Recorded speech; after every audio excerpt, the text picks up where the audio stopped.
Hi everybody, welcome to the South Australian Sports Show. We have got plenty coming up on the show. Hope you can stay with us for the next hour. So welcome my co-host Rob Popplestone. Poppy, how are you? I'm going really well. I love this time of year. Christmas holidays not too far away. New Year's Eve, that's when I'm at my peak.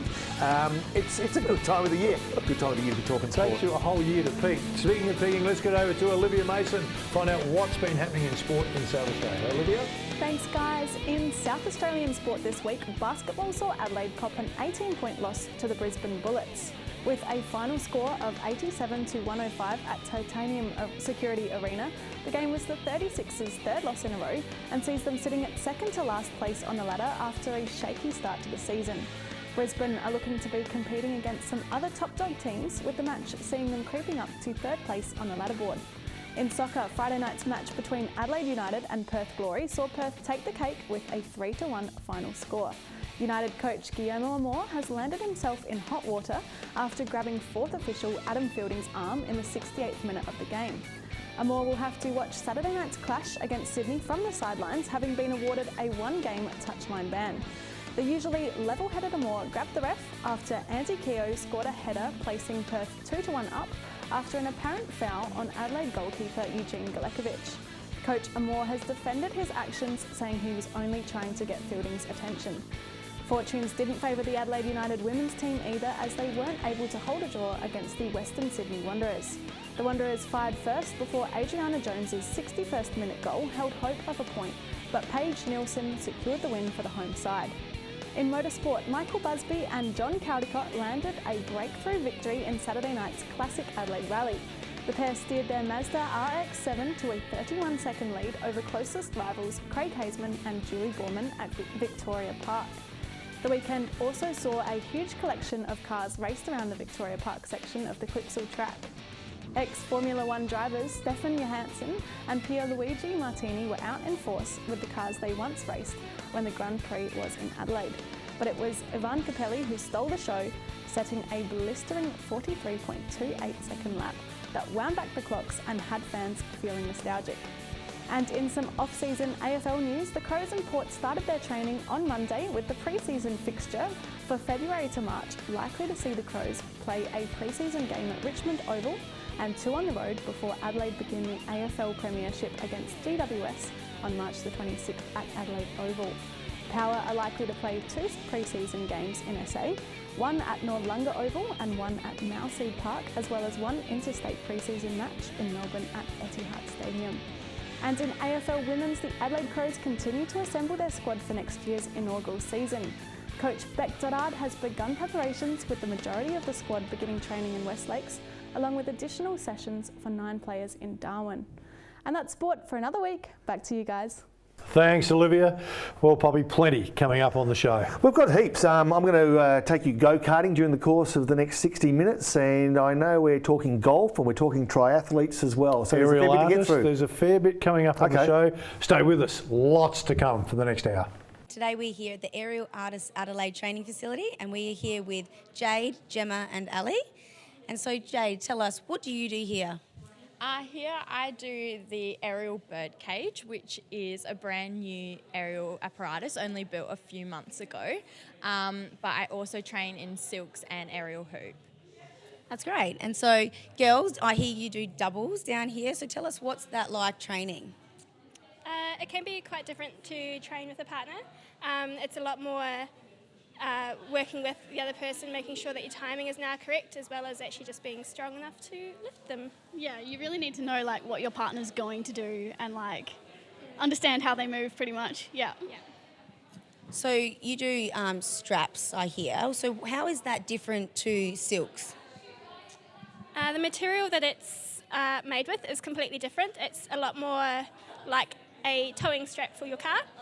So it's made out of nylon. It's quite thick and flat, and so wrapping into that is a lot different. It's not as soft and obviously a bit more abrasive, but it's actually a lot more fun to fly on.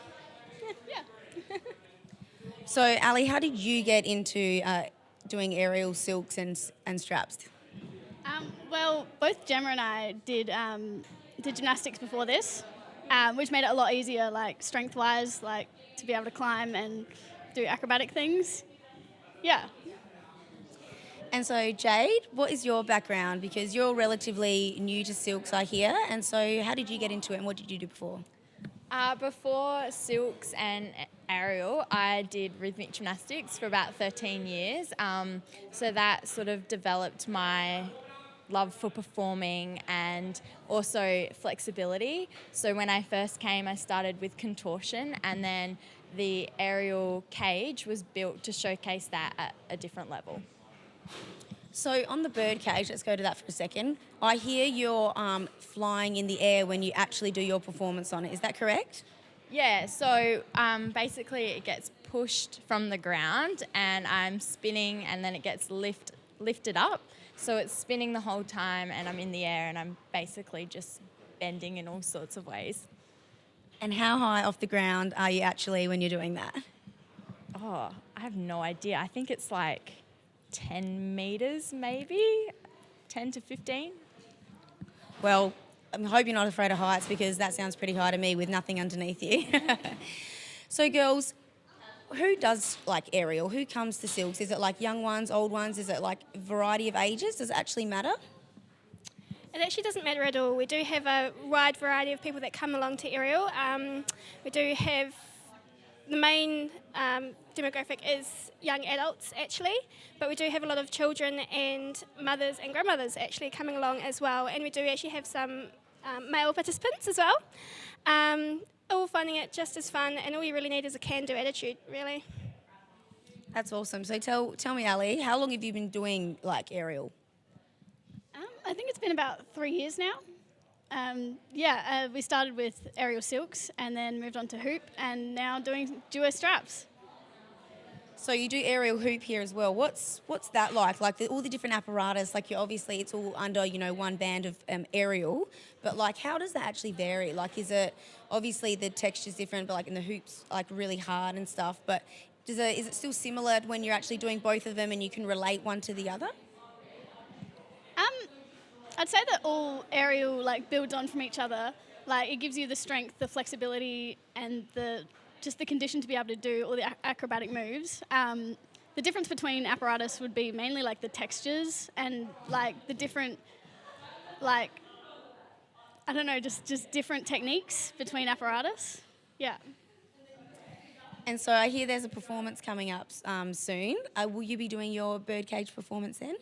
Yeah, so in 2 days we'll be performing at the convention centre for a corporate function they're having there. So that's really exciting that we get to showcase, the new routines we've been working on in front of people who have never seen it before and see what their reaction from it kind of thing. And will you be performing silks or will you just be doing the birdcage there? I'll just be doing the cage at this one and it'll actually only be my second time ever performing it. So I'm really excited. That's exciting. Good luck for that. And girls, you'll be performing the straps, I believe. Do you still train a lot, like in silks? Yeah, we still train silks just as much actually, and we will be performing silks in the corporate event as well. All right, Ali, so we do, like in silks, I see you do like these drops and stuff in them and people are all wrapped up and then they let go. How do you know what you're doing and how do you know like you're not going to land on your head? I guess you really just have to trust your wrapping, and we practice it so many times that you can't get it wrong. You don't practice it to get it right. You practice it to never get it wrong, really, and just memorizing exact moves over and over again. And so Gemma, other than actually training on the silks, do you guys do strength and conditioning, or is it literally just training on your apparatus? No, there's quite a lot of strength and conditioning as well, either coming into the gym to do specific conditioning with the silks and the upper body strength that will be needed, but I also do supplement it with a bit of yoga and things to help stretch out all those sore muscles that you do get as well. And so tell us, Jade, are you still, I believe you're still doing rhythmic gymnastics and competing in that. How do you find the time to do all that training and then come in here and do your birdcage and your silks training and then remember what you're doing the entire time? Yeah, it is quite difficult. I think it's more just the desire to do it. So because I really want to do it, I make the time. So sometimes, actually most nights, I'll train 3 to 4 hours rhythmic gymnastics, then drive myself into the city here to train aerial, but I wouldn't have it any other way because I just love being on the stage and I love performing. So if I have to put in those hours, then obviously I'm going to do it. It is exhausting, but it's worth it in the end. And tell me one more thing, girls. If you could run away with a circus and do this as your career, would you like to do that? Yes, I would. Yeah, definitely. Oh, always, yeah, for sure. Thanks for joining us. Stay with us and we'll be back right after the break.